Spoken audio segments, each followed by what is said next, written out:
Hi again. So we're going to be talking about recruitment and selection. Oh, I did not take this out. So the next topic now is recruitment and selection. To select personnel that would work in an organization, it keeps changing. The process keeps evolving, and although traditional face-to-face interviews are still common, the range of assessment processes that help with the selection of candidates are now diverse. They are different. There are multiple ways. In short, since COVID-19 happened, a lot of things have changed. Companies have swore that they cannot work remotely, cannot do work from home. Everybody has had to adapt. So in out now there's the advantage of new technologies and new methods with strategies such as assessment centers, personality testing. So to select personnel, we all know that personnel that we're referring to here is human resource, right? The employees, the people you want to hire. They are who we call personnel. It's an aspect of human resource management. Remember HRM that we spoke about. And you can't talk about HRM, human resource management, without talking about recruitment.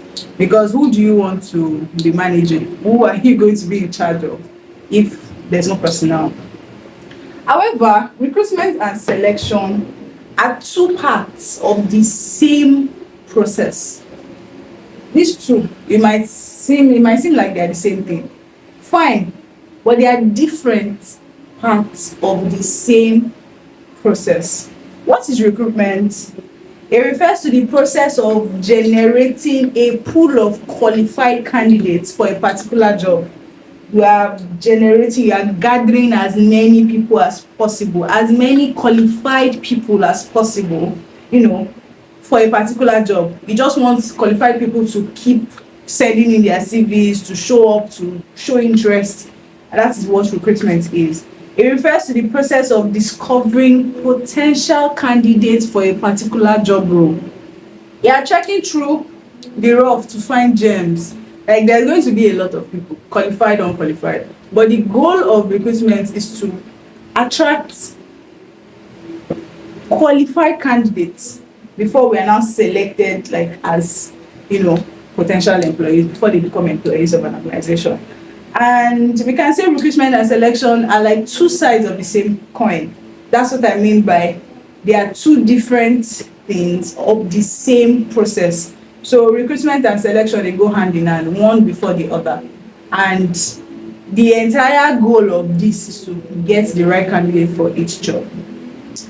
Recruitment is the process. When defining recruitment, we have to be sure to define the whole hiring process and its goals. Recruitment is about attracting a large number of qualified candidates, which I have mentioned. And the moment the CVs that this large pool bring, or the moment their CVs reach the hiring team, recruitment has ended. So that point from sending job analysis out, or this is a requirement, this is a description, this is what we need from you, to the point of a person, a candidate, filling different things online, okay, sending CV. The moment that CV touches the HR stable or reaches their mail, that is the end of recruitment process.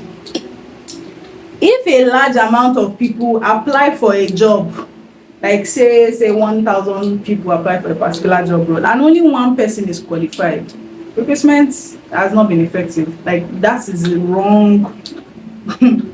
The recruitment process was a huge failure. So it can only be successful if all applicants or a majority of them are qualified for the role. If a majority of them are, like 80 to 90% should be qualified, then you now choose from that pool that have applied. If just 10% or 20% is qualified, check your job analysis, check your requirement, check your description. That means something is wrong somewhere, because why are people not qualified having to apply? Why are they the ones applying for the role? And there are two main goals of recruitment. The first is to encourage qualified to apply for a vacant position.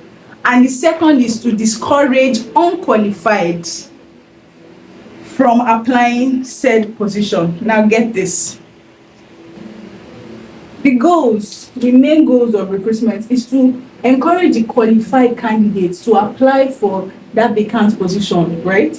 And the second is to discourage the unqualified from applying from that same vacant position. It's just two sides, same coin. This one is to encourage the right people to apply, and this one is to discourage the wrong people, from applying. Those are the main goals of recruitment.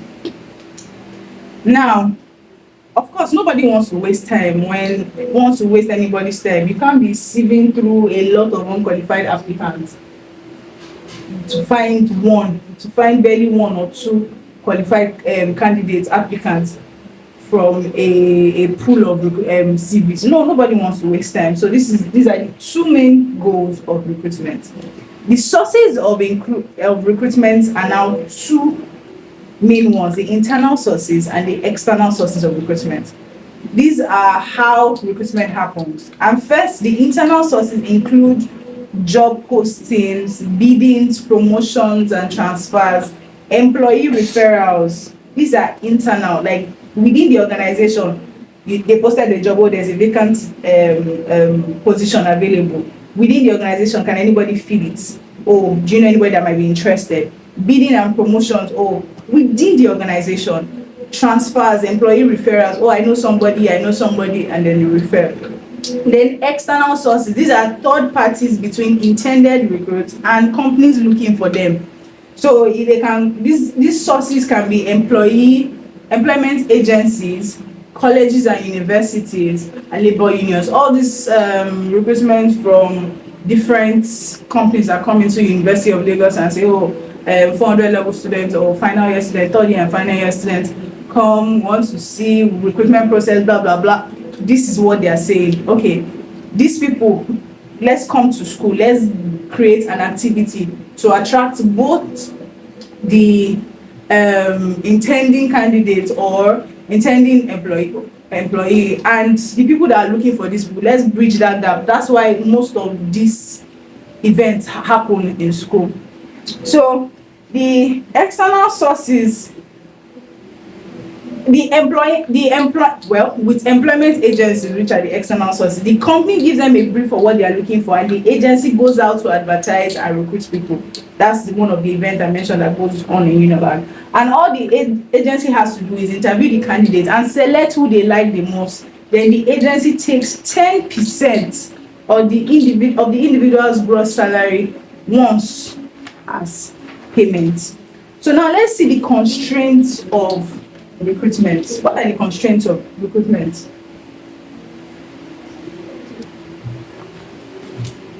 The constraints of recruitment include these six. And first, the image of the company.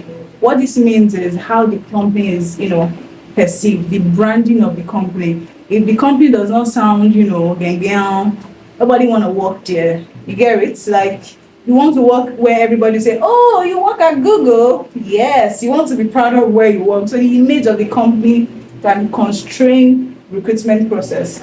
Attractiveness of the job. What is in it for you? What's that job role? How does it help your career pathing, your career progression? What do you stand to gain from being like on the job? Like, you think of all this and how is this attracting? Is it gonna be key? Is it gonna be you will think of all of that. So these are also constraints of recruitment. Then internal organizational policy. This can also mean organizational culture. The policy of, can we do remote? Can we do hybrid? Can we take Gen Zs? All these kind of questions are policies that within the company that people know, that people already heard of, can affect how people respond to recruitment process. Then recruitment costs. Recruiting can be expensive and it might surpass the budget of the company or the organization that needs more people or that wants to start the process of recruitment. So budgeting might be very tight and let's just leave it till later when we have more money. So this can also be another constraint. Talent shortages. We know that it's not every time the right people are plenty in the market. Not everybody is is not every role has so many people that can fill it, can do the job. So the qualified talents are very little, and this can also reduce like the pool of the recruitment pool. Economic uncertainty. Nobody knows what is going to happen in like 6 months. Everybody's just trying to put their head in where, hide their heads where they feel is the safest. So if a company comes and offers some things, or they see like the opportunity from a company, they will look at all these things. In the next 3 years, the services people are providing, will it still be useful? Can government policies just remove them? Political stability, can it just affect it? All those kind of things is very, very possible, and they constrain recruitment. These are the constraints of recruitment, and various factors can affect the caliber of candidates you attract and the number that apply for a job. The first one here is the image of the company, right? Recruitment candidates tend to judge a company by its name. If there's no something international, if there's no limited in the name, they're already thinking of their own salary. They're thinking, everybody thinks for themselves first. So they're thinking of the advantages, the restraints, growth of the company, the larger picture in the next 3, 4, 5 years. Will this company still exist? So image branding of the company is a major constraint of recruitment a lot of times. And people also judge by the location where the company is. A company that is located in VI versus a company located somewhere like Sunwater. You'd want to work on the island now. You want to work where the big boys and the big girls are. So it's just natural that the kind of image of a company, the kind of image candidates perceive from a company, they'll be able to, how I put it, it would give them that encouragement to want to apply for whatever role is vacant. So the more reputable a business appears, the higher the caliber of people that will apply to it. Everybody's looking for a better life.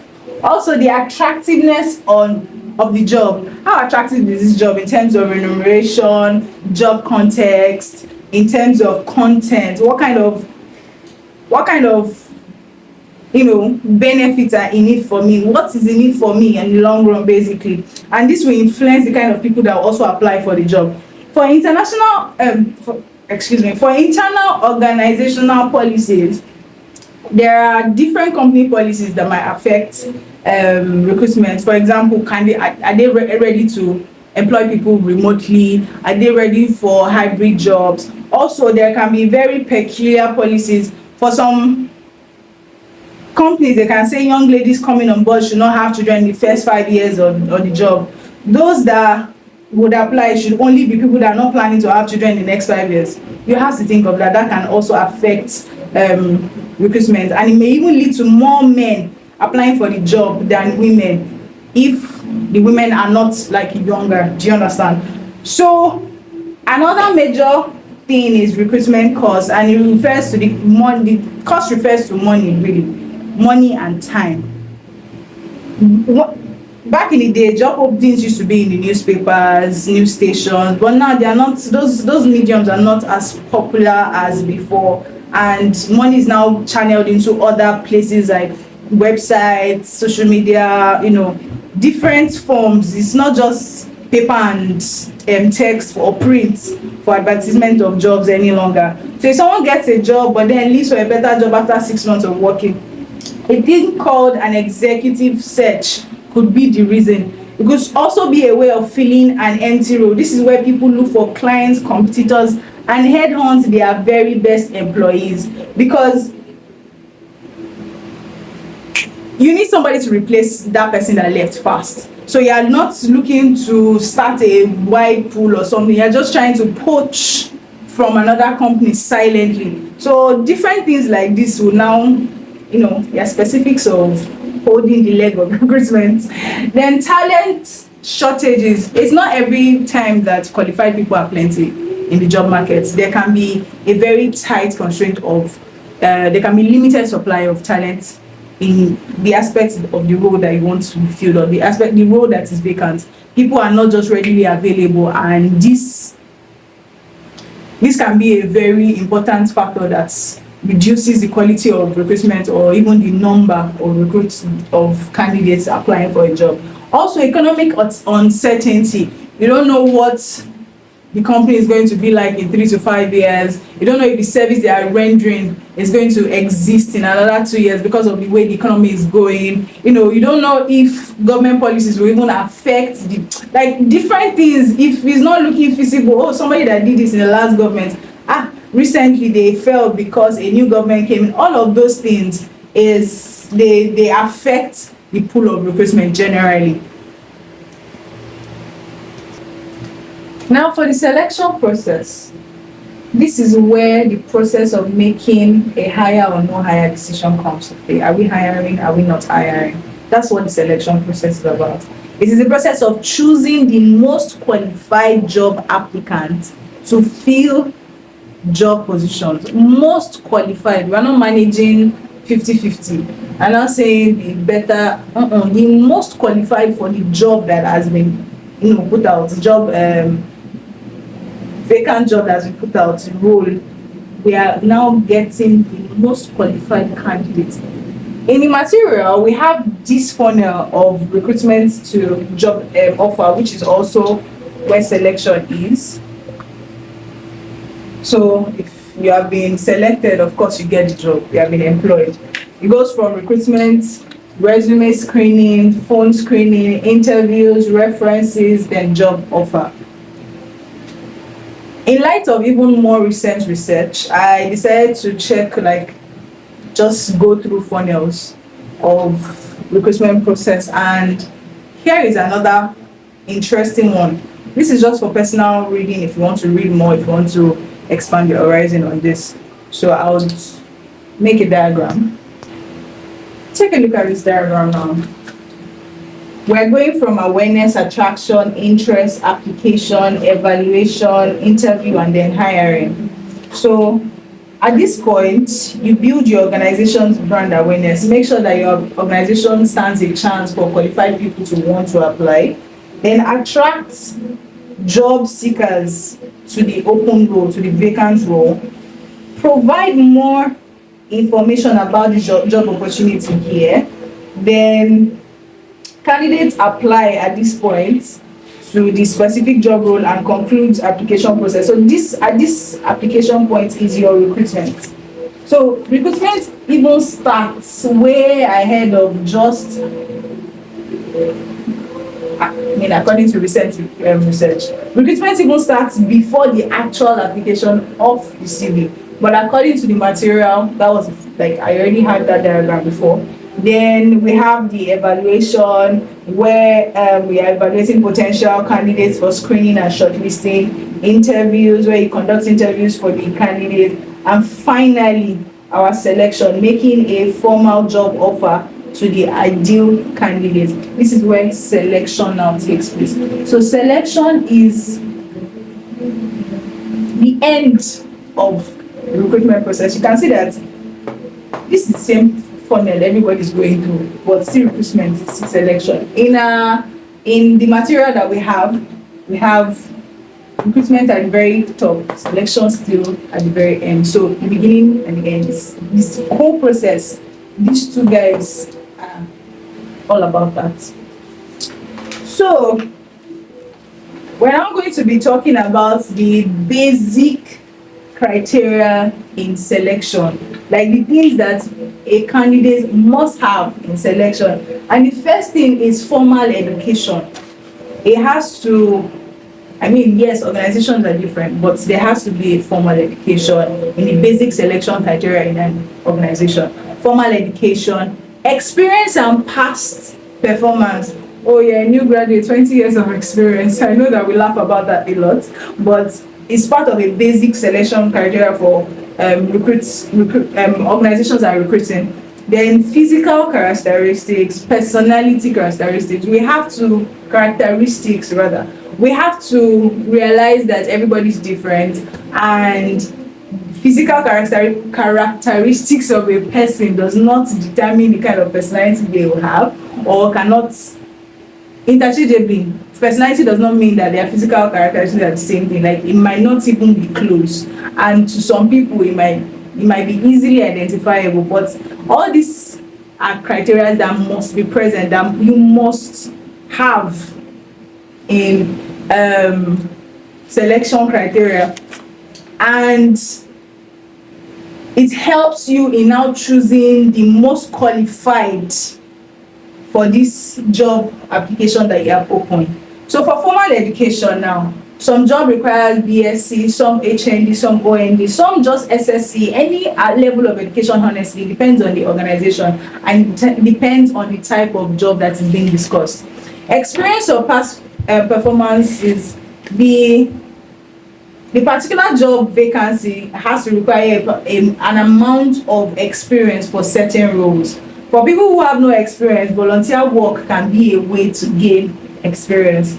Physical characteristics, oh my goodness, characteristics. Okay. There are jobs that require certain physical features. Example, for height, for those who want to go into modeling, height also matters in like military scene. So different physical characteristics matter. Personality characteristics, these are certain personalities that are necessary for a job.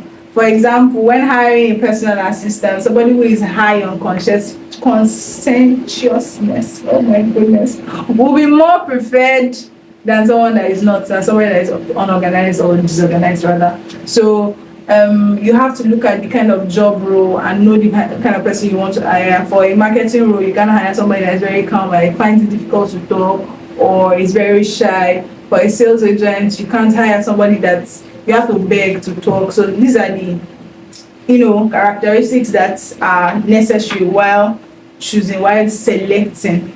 Also, there are 3 common methods of selection, which are testing, gathering information, and interviewing. So for selection methods, we have testing, gathering information, and interviewing. Another testing, we have cognitive test, personality test, physical ability test, integrity test, work sample test, and drug test. So this cognitive test is just to check like your ability to understand instructions, or carry out activities, execute the actual job role. Personality test is to test your emotional capability, your EQ, your emotional intelligence, and all of that. Then a good example is Myers-Briggs. Then your physical ability test, for those that want to, example in the military, they will have to test if you are strong enough, muscular activities, your strength, your endurance. While your integrity test will check the possibility or likelihood that you can do illegal things or legitimate things. So there's that. Then work sample test to be sure that you can actually carry out the job. And then drug test to show you have to test for illicit drugs, basically. That's what that is saying. So gathering information, these are application forms, biographical data, reference checking.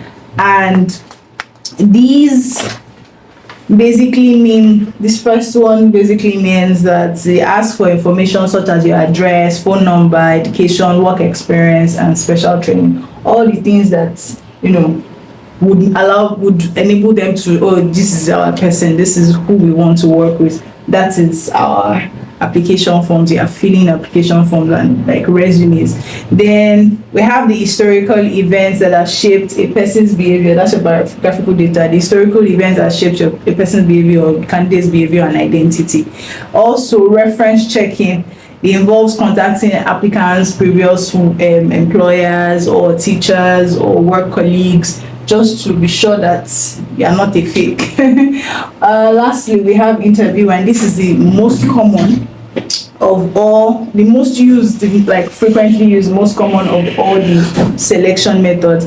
And it involves a dialogue session between the job applicant and the representative of the organization. There can be more than one representing the organization, but it's a dialogue between the job applicant and these representatives of the organization. And it's into two. It's basically differentiated into two: the unstructured interview and then the structured interviews.